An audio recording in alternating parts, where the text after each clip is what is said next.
Just 1 in 10 of us believe our personal finances are better after Brexit. 35% say Brexit's made things worse. 2/3 believe Brexit has helped fuel the cost of living crisis, according to the survey, which marked the 3rd anniversary on New Year's Eve of the UK leaving the single market. At the end of January, it'll be 4 years since we officially left the EU, but just 22% of voters believe the decision has been good for the UK overall.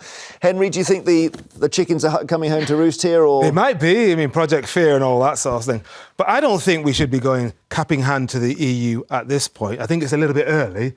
We need to allow, the Brexiteer over here. No. But I think the dust needs to settle on our comprehensive trade arrangement, the accord that we signed with the EU 3 years ago. We've also signed something called the CPTPP, so it's a comprehensive... Asia Pacific. And, Asia Pacific, with the likes of Japan and Brunei and Singapore, Careful, you're sounding like a Brexiteer. No, I'm trying to channel my You think it's going well? I'm trying to channel my inner Kemi Badenoch. It's not easy to find, but I'm trying to channel it. So you're thinking it could go better? No, I think... It might go better in the future? No, I think if we try to rejoin the EU prematurely, and the Brexiteers will say, you didn't give enough time. OK, right. So it has to be seen. Well, I just don't know. Failed. I'm confused about... Well, what do you think, Lynn? I'm going to continue with what Henry was saying. I don't think we've given it enough time. Mm-hmm.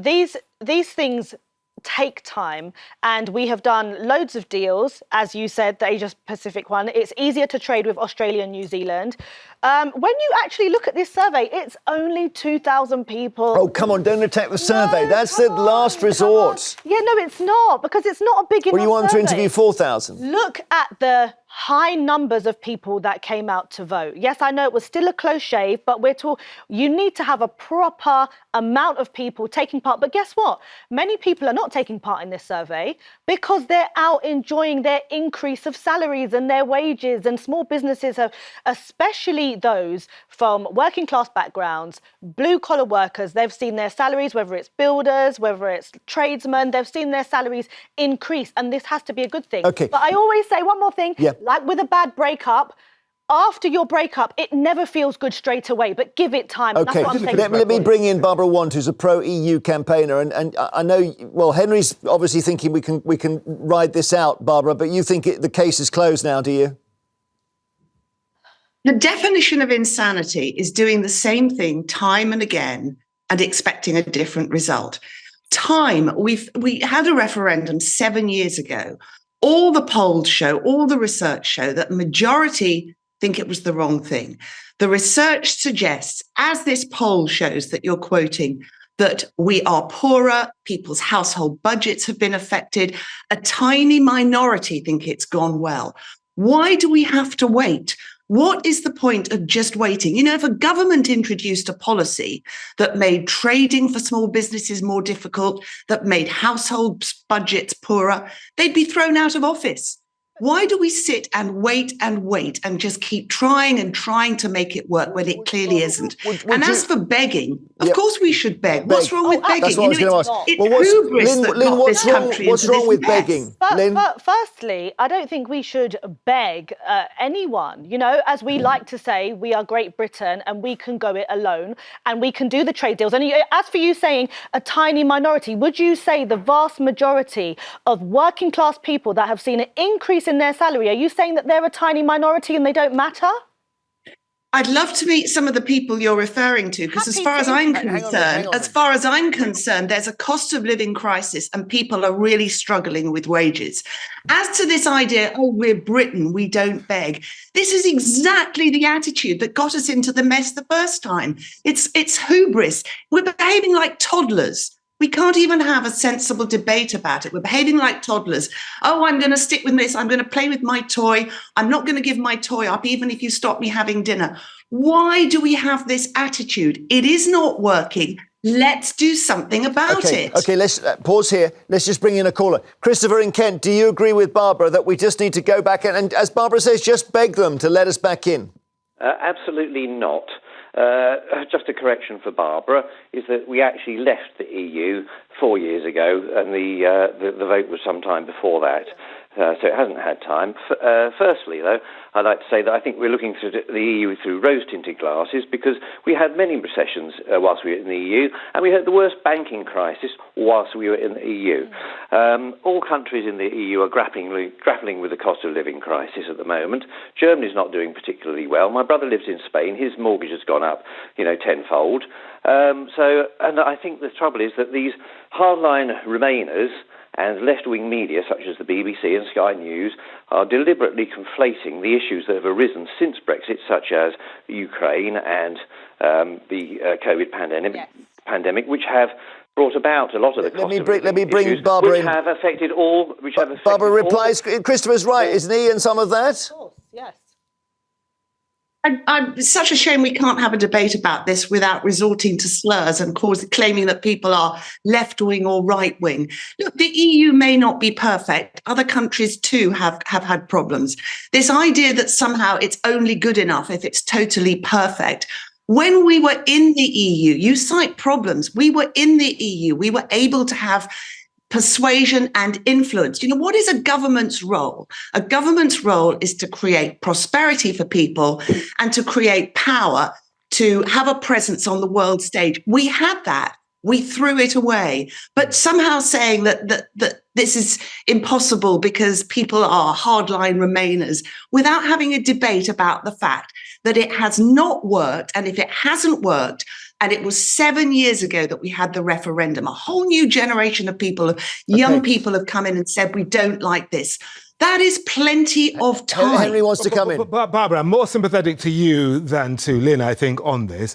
But if we try and go back in now before the supposed trade deal with India or the USA, people will say you didn't give it enough time, and this nasty feeling in the country, the hardcore Brexiteers will come back in a couple of years' time and say, you didn't give it a chance. And that's why it's better, I think, even though you might think it's a definition of madness, to allow it to play out for a few more years so that you can actually slay it and say, when you go back to the people and say, in a general election, we now want to go back into the European Union, you can say it without any doubt whatsoever.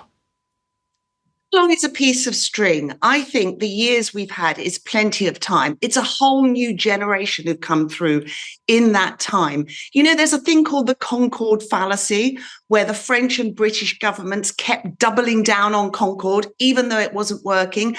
And the reason they did that was because they'd put so much money and time and energy into it. And they refused to see the truth and just let it string out for longer than it needed to have done. The same thing is happening here. And this fear that Brexiteers will say this, some people will disagree. There is always going to be disagreement.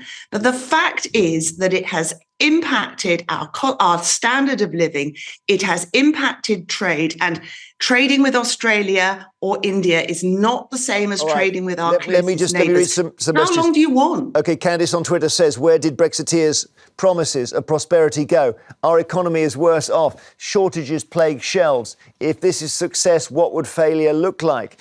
Richard on Facebook says the EU is crumbling. Voting out was the best thing we ever did. 0207 862 2222. So interesting. It's whether we could be sure as yet that it's failed. It might be it might be about to go really, really well. I mean, Bowie and Springsteen had 2 bad albums before they released. That's it. Jeremy, they didn't get dropped by the record company. Those shortages on shelves. Well, we were seeing that in France. We were seeing that in Spain. And what I'm interested to know about, how can you pinpoint that what we're going through now is specific to Brexit, not COVID, not the Ukraine-Russia war, not what's going on in the Middle East? How can you be so sure?